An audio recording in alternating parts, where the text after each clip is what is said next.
I had not been back there in years, but it was the last place left to look.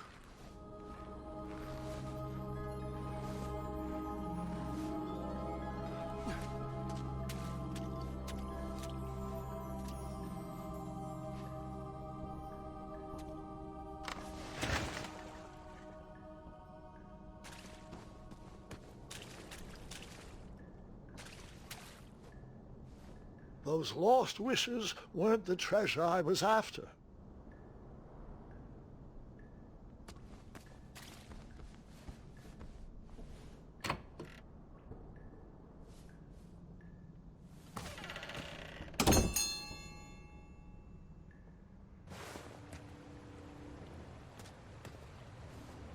It was not exactly as I remembered it, but it wasn't all that different either.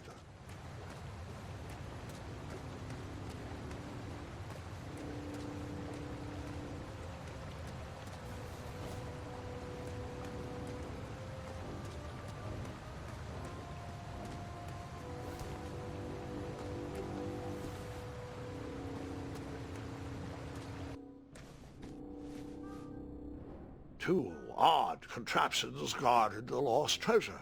I would have to turn one and see what happened.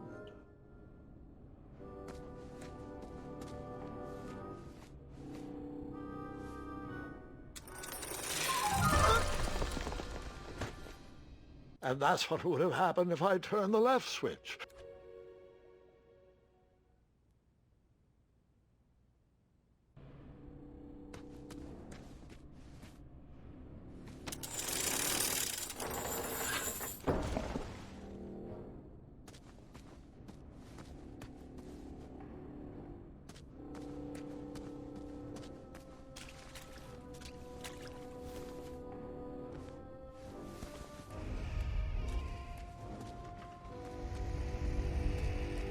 Buckets, barrels, butter churns, and beds were jammed into every nook and cranny of that cave.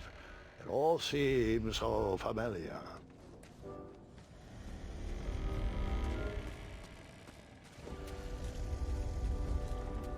Even though the bed was very comfortable, this was no time to hide under the covers.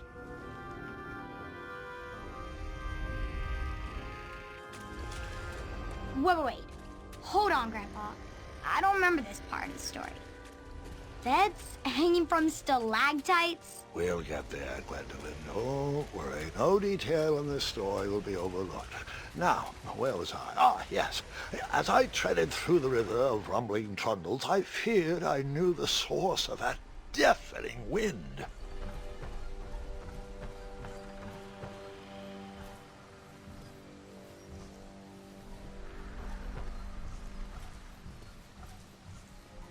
Nestled beneath a slumbering pile of teeth and claws was... Fabled mirror. Oh, so you remember this part of the story. Well, dragons are my favorite. Do you want to tell this part? Yes. King Edward sent me, the greatest knight in all of Daventry, on a quest to return his stolen mirror. A gigantic, hulking beast of a dragon was the last thing in my way to... My way to... Add a shinier hat to my collection.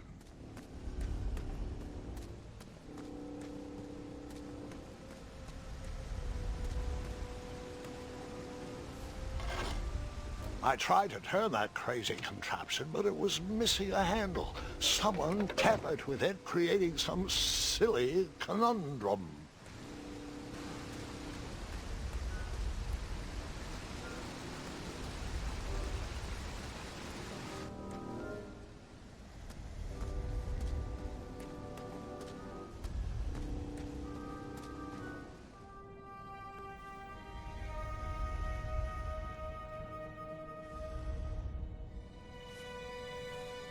So, the missing handle was booby-trapped? What did you do? Well, I used my cleverness to outsmart the trap.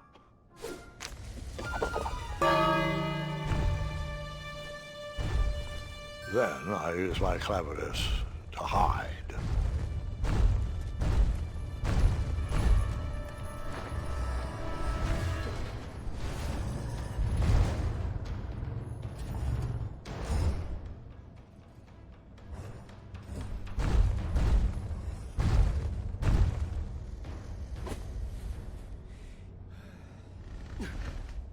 Luckily, that half-blinded beast never noticed me in bed. A dragon's eye must be really hard to pierce with an arrow.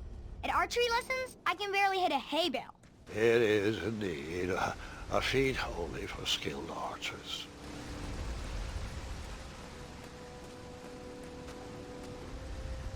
What did you use?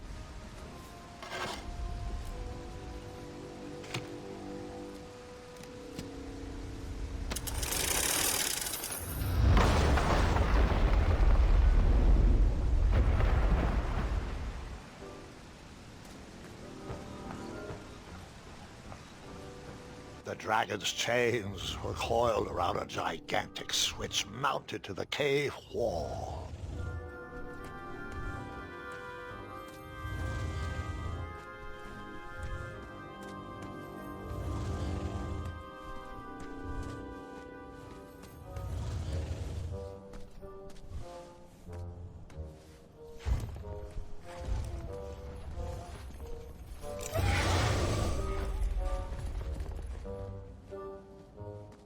After he briefly basked in the sun, the narcoleptic dragon went back to snoring. I probably sleep all day too, if Amira was my only friend.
Whoever designed this trap thought they were pretty clever, but I would probably find a way to hit that unreachable switch.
The mirror called out to me.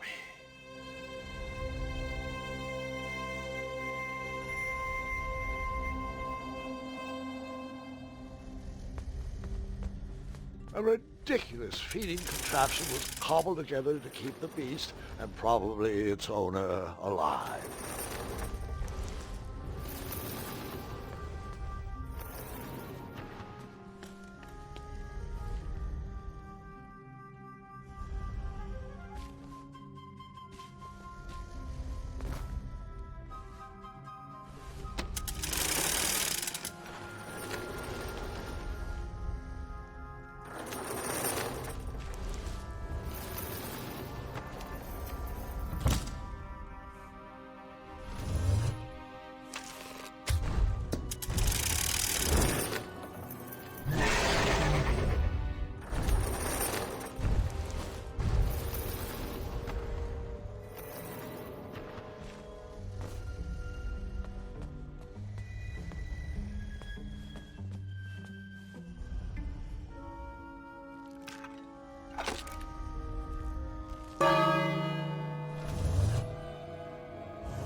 me guess. You...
With the magic mirror safely in my possession, I dreamt of the Daventry I would be rewarded with, and the kingdom it could become.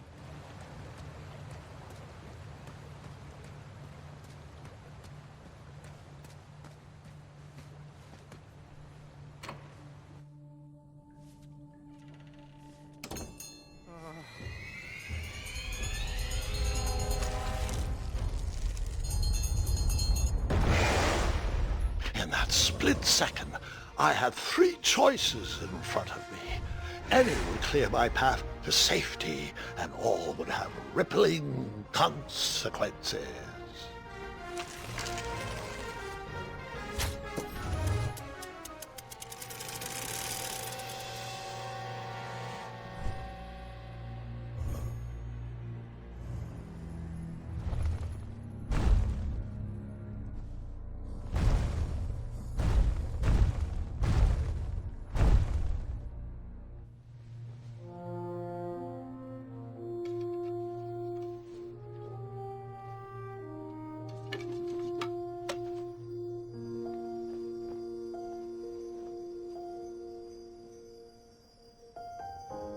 My hands were shaking and my arms could barely grip the rope, but with the last of my strength, I climbed out of the well and headed back to the castle.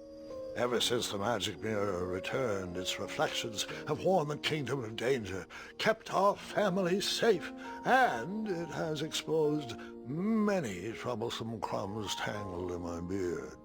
Yeah. King Edward was so proud that you returned his lost treasure that he made you king. Everyone knows that part. Now, can we get back to that dragon? Gwendolyn, there is so much more to my stories than dragons. I hope this old cap will be remembered for far more than the action tattered across its brim, sewn into the seams of many hidden adventures. All right, let's get back to the dragon. Tell me everything. Like, why did you set the dragon free even though he was trying to eat you?